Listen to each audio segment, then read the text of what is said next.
dream I know, deep up my feelings for you. Watch. Hello reality viewers, welcome back again to Reality Latest Gist, the home of news and politics. For this channel, we dey drop news every day and we dey react to every videos wey comes our way. And na reality news now we dey drop for this channel, and we dey also dey talk am as e be. If today na the first time we say you dey come across this channel, you are highly welcome. Thank you so much for stopping by. And if you are returning subscribers, I appreciate all of una for una massive support to this channel. I say may God bless all of una in Jesus name. Amen. I get video where I want present to una this very moment, and I go to follow una, they watch the video. After we don't watch them together, make we drop our opinion constructively for the comment section. Like our videos and also share our videos if possible. Bye for now. Military chiefs from the West African bloc have said constitutional order will be restored in Niger by all means available. They're in Ghana discussing military intervention in Niger following last month's coup. Niger's junta has ignored calls to reinstate, deposed and detained President Mohamed Bazoum, saying the plan to charge him with treason. The Ecowas commissioner says the group is still giving diplomacy a chance, but all options are on the table. Neighboring Mali and Burkina Faso, which hunters also rule, have said any military intervention in Niger would be a declaration of war. They are pretending, that, oh, now they are ready for talks. But even as they are telling us that they are ready for talks, they are still seeking reasons to justify an unjustifiable coup d'etat. Let no one be in doubt that if everything else fails, the valiant forces of West Africa, both the military and the civilian components, are ready to answer to the call of duty. By all means available, constitutional order will be restored in the country. And this meeting today bears testimony to that. What they forget is that Ecowas is a rules-based organization. We have our protocols, we have our norms, and we are ready to protect them. That's why the heads of state are saying, if push comes to shove, we are going into Niger with our own contingent-owned equipment. All right. Okay, we've been following this story. Yesterday, 2 days, we'd mentioned earlier that the Ecowas chiefs of defense would be meeting in Ghana Thursday and Friday. Yesterday, the update is there. Your take on this story? Well, it's good that there's conversation and it is ongoing, but it is extremely important that the conversation must continue. Going to war is not an option. Is never been an option, but those who put it on the table, I think definitely from my perspective, personal opinion, is that they got this wrong. They got it wrong by even putting it on the table as a starting point. The starting point has got to be, let's have conversation, let's find solution. The guest you had on the show yesterday also said it.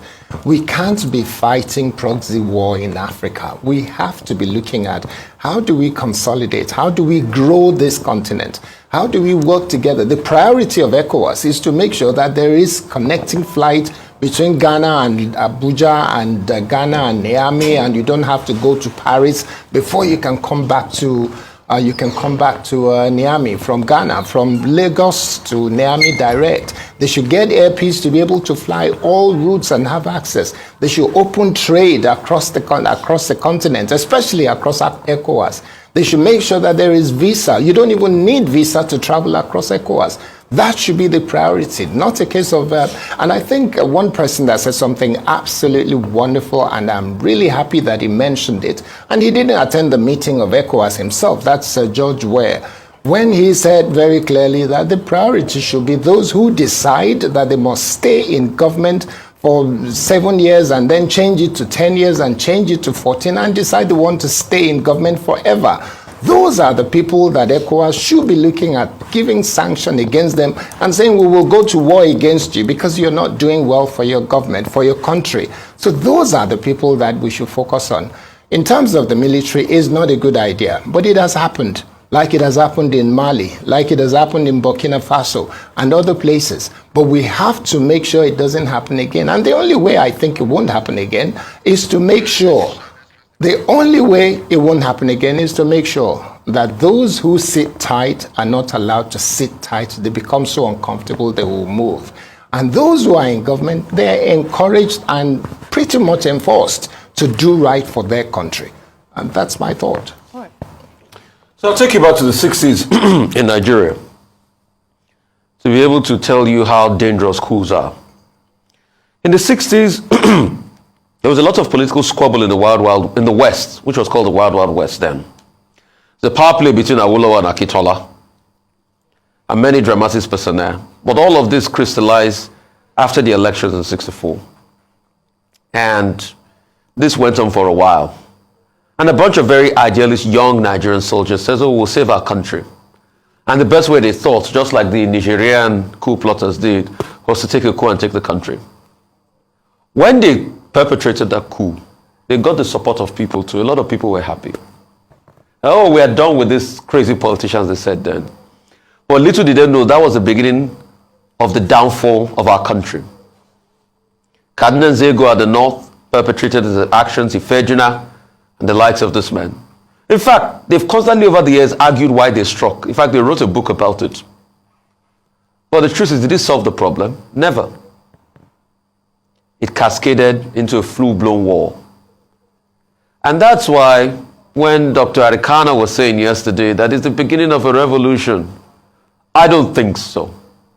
It is just the beginning of another bout of selfish interest by young African soldiers, or African soldiers here. Because the reason why the coup happened in Niger in the first place, there are still insurgent attacks in Niger. Some Nigerian soldiers were killed recently, over 17 of them. The question is, so has that solved the problem they accuse Bazoum of not solving? Never.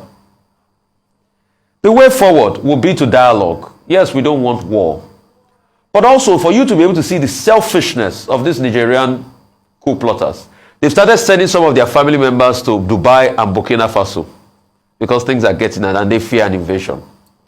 So in the end, you Nigerian people, if you're by any chance watching us this morning, you can see the same so-called leaders you are supporting does not like you, do not love you. And like I said, very soon the people will have to turn against them because that's always the case in the end.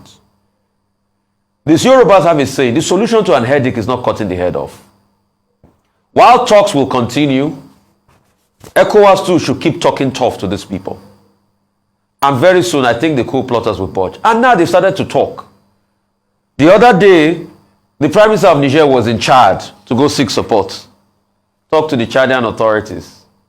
And now they will talk. Probably when they have a conversation with ECOWAS, they'll be able to draw out a timeline. But the way forward is, let us have dialogue. Let us strengthen our democratic process, like you said, okay? And let us make it difficult for bad leaders to be able to extend their time in power. But please, let us do what is right for this our continent. And let us make it work. Coups will never be the answer. All right. As Dr. Kwao was with us yesterday on the show, and she talked about the fact that she'd rather refer to this as a revolution or a revolt against neo-colonialists as opposed to a coup. However, a coup is a coup.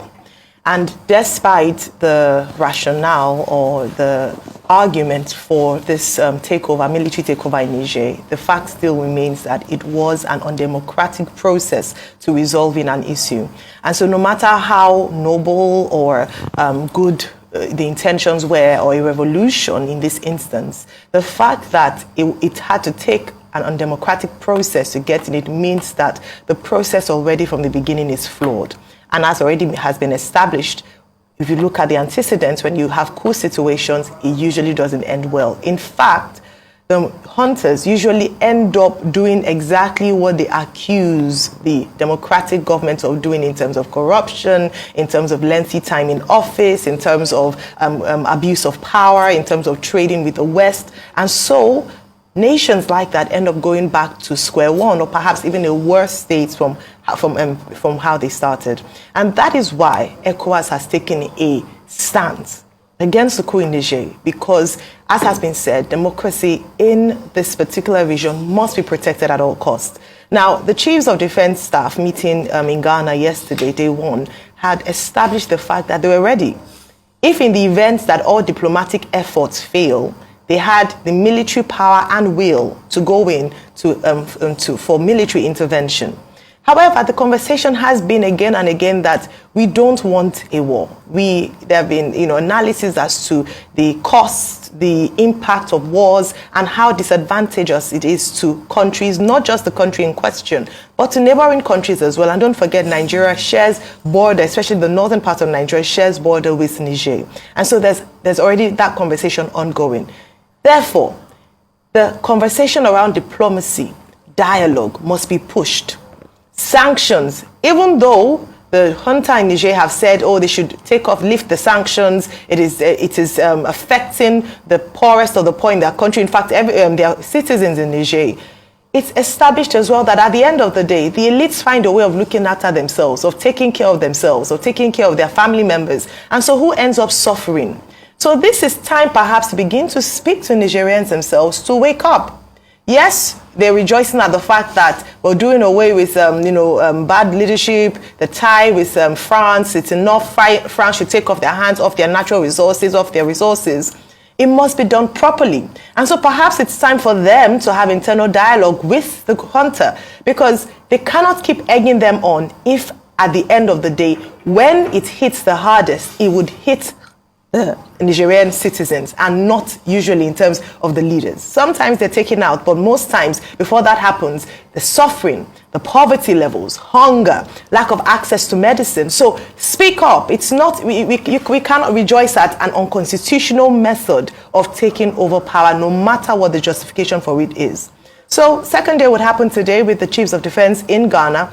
They would definitely deliberate and give updates as to what their stance is. But as it stands, they're saying we are ready if there's an event, and definitely the Nigerian army is no match for the Ecowas military. So if you did right, wanna still leave una comment below. If you did bad, wanna still leave una comment below. Una remember, say everybody gets freedom of speech. Okay, all right. Thank you very much.